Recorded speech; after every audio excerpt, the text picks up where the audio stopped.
En ce moment, n'est-ce pas, Habib, on peut parler de crise dans crise. Une crise en période de transition, donc ça devient une crise dans une autre. Oui, depuis le 5 septembre 2021, il est à souligner que le pays plongeait déjà dans une crise institutionnelle avec tout ce qu'on a connu, l'arrivée du CNRD qui a coïncidé avec la mise à l'écart des anciens dignitaires du pays. On a connu ce qu'on a appelé la suspension de la Constitution, la dissolution des institutions. Donc le pays est naturellement dans une crise. À partir du moment où l'ordre normal, l'ordre légal est déréglé et anormal, c'est qu'on est dans la certitude de la crise.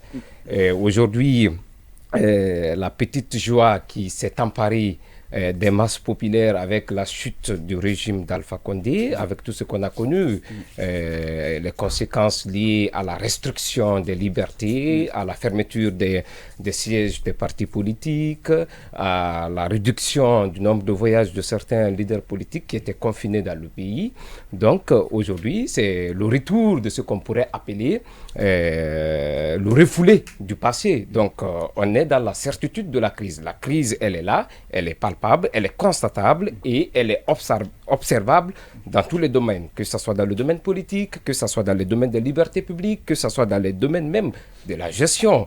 Aujourd'hui, on est tous frappés par cette certitude et par cette existence de la crise. Donc, on est dans la crise. Et le dernier cas qui annote pleinement et certainement l'existence de cette crise, c'est le renouement avec les différentes manifestations de rue et à l'appel même du Front National pour la défense de la Constitution. Et à la clé des victimes. Des victimes et des morts d'hommes.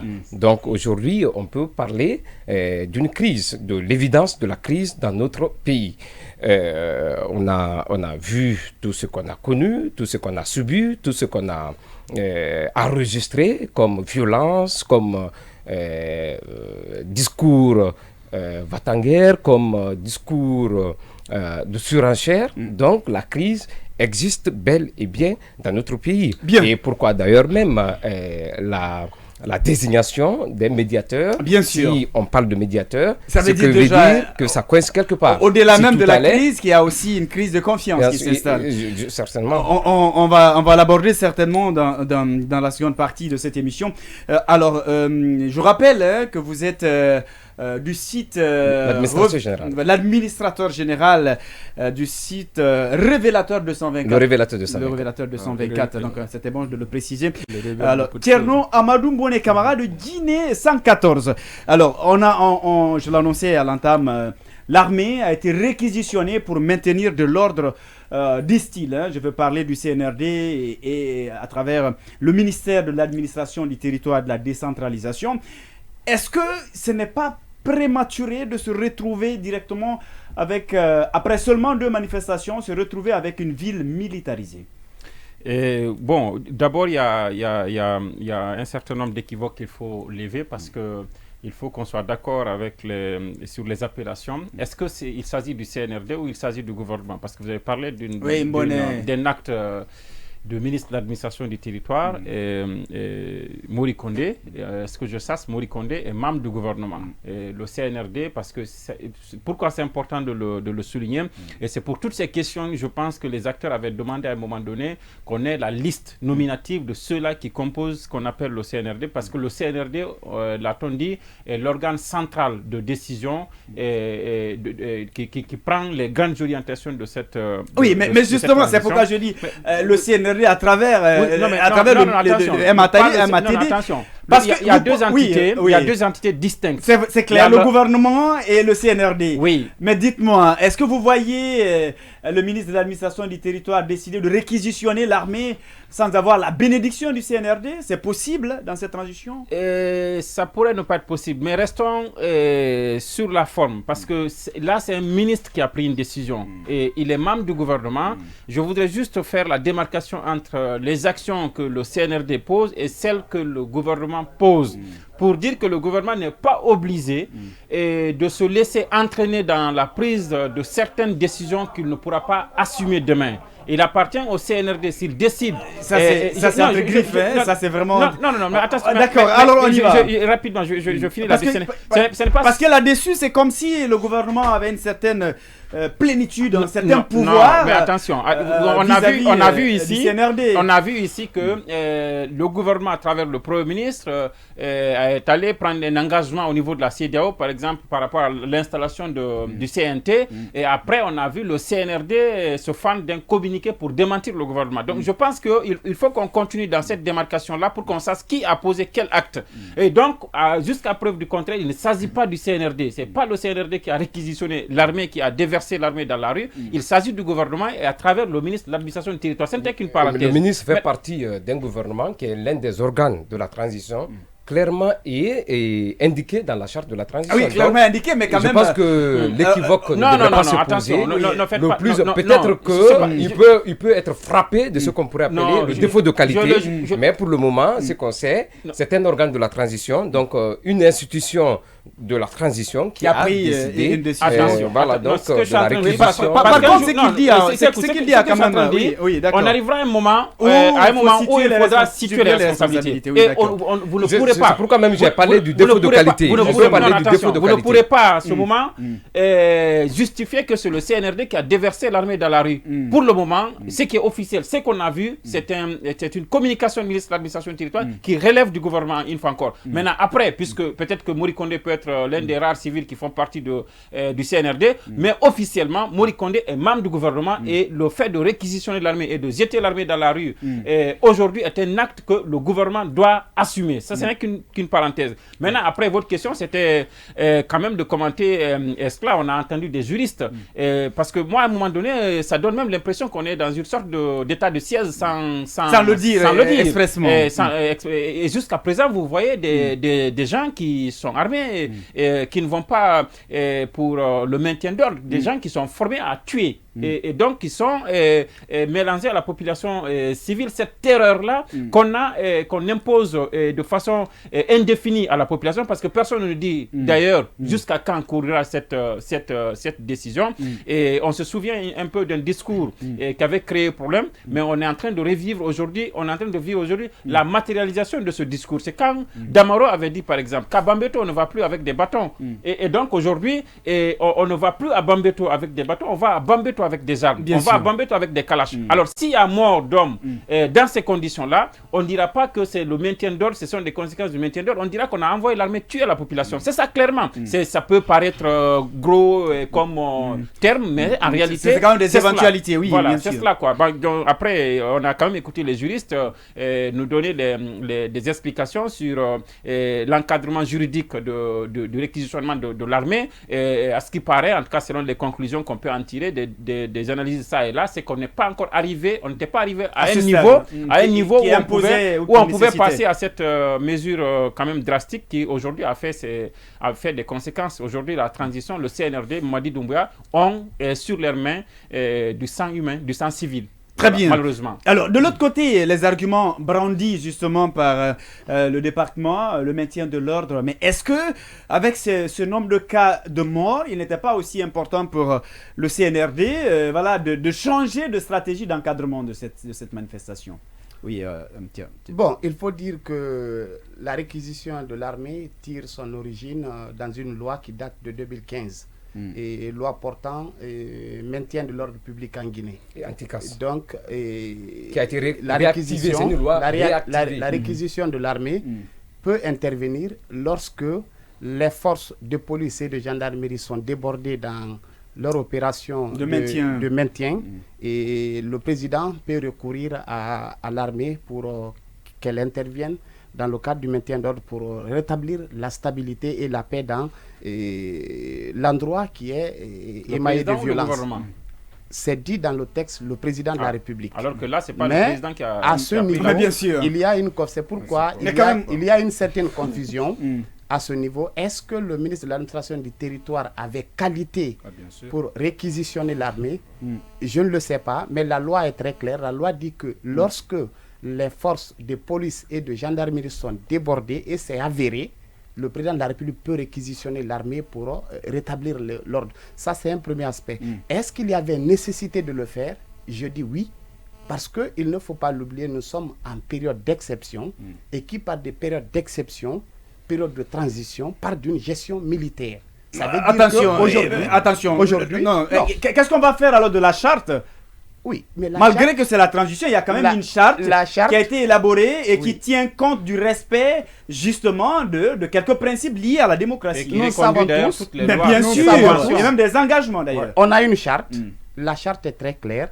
La charte dit que les libertés individuelles et collectives ne doivent pas être empêchées. Mais de l'autre côté, la charte aussi a ses limites. La charte a ses interdictions. La charte a été très claire. La charte dit il est bien beau de manifester, mais à un certain niveau, lorsqu'il y a des risques de violence, lorsqu'il y a des risques de débordement, l'autorité communale peut interdire la manifestation. Dans quel article de la charte? Non. Dans quel passage? Laisse-moi aller. Non, dans quel passage? Parce que je pense qu'il est intéressant qu'on s'écoute, qu'on se donne des idées. Oui, on s'écoute, se comprendre. On s'écoute. La contradiction quand même n'empêche pas, n'altère pas. Pour les précisions aussi. Il y a beaucoup de juristes qui ont intervenu. Bien sûr. Par rapport à cette situation. Parce que ce n'est pas la charte seule qui rentre en jeu dans cette affaire. Il y a le code de procédure pénale qui rentre en jeu. J'ai lu aujourd'hui une tribune de Jean-Paul Contebadouno qui expliquait justement la situation. Parce que les gens arrivent à confondre un peu cette situation. Il n'est pas dit que l'autorité communale n'a pas la qualité d'interdire une manifestation, mais il faut que ça soit suffisamment motivé. Et suffisamment motivé veut dire quoi? Est-ce qu'il y a des risques de violence? Est-ce qu'il y a des risques de débordement dans le cadre espèce de la Guinée? Oui ou non, les manifestations de rue aujourd'hui, c'est pas lié au risque, c'est lorsque les violences sont constatées. D'accord. Ce dont on parle aujourd'hui, la réquisition de l'armée. Alors, il va terminer, Habib. Aujourd'hui, mais c'est important. Oui ou non? Oui ou non? D'accord. Oui ou non? Oui, apparemment. Oui ou non, lorsqu'il y a manifestation, il y a des violences avérées. Il y a des cas de destruction de biens publics et privés. Oui ou non, lorsqu'il y a des manifestations, des citoyens sont agressés. Donc ce sont des faits qu'on a connus. Ce sont des faits qu'on a connus. Ce sont des faits qu'on a connus pendant ces 11 dernières années. Ce sont ces 11 dernières années. Des citoyens sur la route ont été agressés. Donc lorsqu'on arrive à ces situations, je pense qu'aujourd'hui, il y a suffisamment d'arguments, il y a suffisamment de preuves, il y a suffisamment de faits pour que l'autorité communale décide de l'interdiction des manifestations. Parce qu'on en a connu par le passé. Personne ne peut nier aujourd'hui le caractère ça a été aussi dénoncé de par le passé. Ça a été dénoncé, ça n'a jamais changé. Qu'est-ce qu'il faut faire? Qu'est-ce qu'il faut faire aujourd'hui? Moi, je pense que le débat doit être orienté sur un autre aspect. Et quel aspect? Aujourd'hui, qu'est-ce qu'il faut faire pour qu'on sorte le débat de la rue, pour se retrouver autour de la table, échanger et parvenir à un consensus. Et qui doit organiser ce rôle ne revient pas à l'État seulement, au CNRD ou au gouvernement. C'est l'ensemble des parties prenantes du processus électoral qui sont censés conduire ce projet. Très bien. Alors, sans contredire ce qu'il vient de dire, justement, est-ce que si l'État avait pris les mesures qu'il fallait, est-ce qu'on allait se retrouver justement dans cette manifestation? Justement, je suis content. Quelle mesure? Justement, je suis content d'entendre un certain nombre de choses dans ce studio lorsqu'on parle notamment de cadres nous permettant de sortir de la rue pour se retrouver dans un cadre formel et discuter. Est-ce que ce n'est pas ceux qui sont sortis manifester? Est-ce que ce n'est pas ceux qui les réclament depuis le 5 septembre? Qu'on se parle entre nous. Ça fait longtemps que les gens réclament. Ça fait longtemps que les gens réclament un dialogue sincère. À la place du dialogue, on nous a servi quoi? D'accord, ce n'est pas les enfants qui sont dans la rue. Oui, d'accord, ils réclament le dialogue. Je suis désolé. Ils ne sont pas partie prenante au dialogue. Ce n'est pas à ces enfants qui sont dans la rue. Mais c'est le FNDC. Alors, on va le laisser quand même évoluer. Il va s'exprimer. C'est quand même le FNDC qui a appelé à manifester. Ceux qui ont organisé la manifestation et même ceux qui l'ont soutenu l'ont fait parce qu'ils n'ont pas eu d'autre choix. Rappelez-vous que ce n'est pas la première fois qu'ils réclament le dialogue. Le FNDC même a fait preuve de bonne foi à un moment donné parce qu'ils ont organisé, ils ont en fait prévu une manifestation, ils ont donné la date et à quelques jours, ils ont sursis à cette manifestation. Pourquoi? Parce qu'ils voulaient donner la chance au dialogue promis par le Premier ministre. Maintenant, lorsque j'entends que c'est pas le CNRD qui a sorti les militaires et tout, vous oubliez que les militaires qui sont dehors là, ceux qui sont à Bambeto, ils sont membres du CNRD. Mais bien sûr. Ils sont membres du CNRD. C'est ce qu'on nous a dit. Non. Qu'est-ce qu'on nous a dit? Le CNRD, c'est qui? C'est l'ensemble des forces de défense et de sécurité. S'il y a l'armée là-bas, c'est qui? C'est le CNRD. Si on dit que l'armée a tué, c'est qui? Non, ça je ne dirais pas parce que, attention. Non, je veux juste dire, si on s'en tient, voilà pourquoi. Non, je veux qu'on sorte de cette confusion.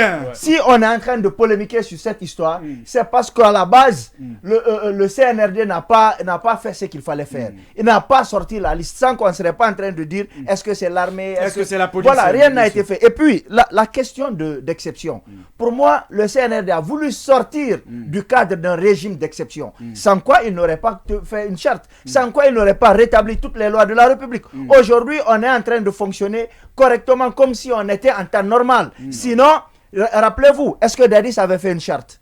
Est-ce que Lansana Conté avait fait une charte? On était en période d'exception. Là, certes qu'on était dans une exception, mais une exception qui est devenue aussi une exception parmi les exceptions. Parce qu'ils ont décidé de suivre un cadre. Une confusion dans une confusion. Une confusion. Ils ont décidé de suivre un cadre.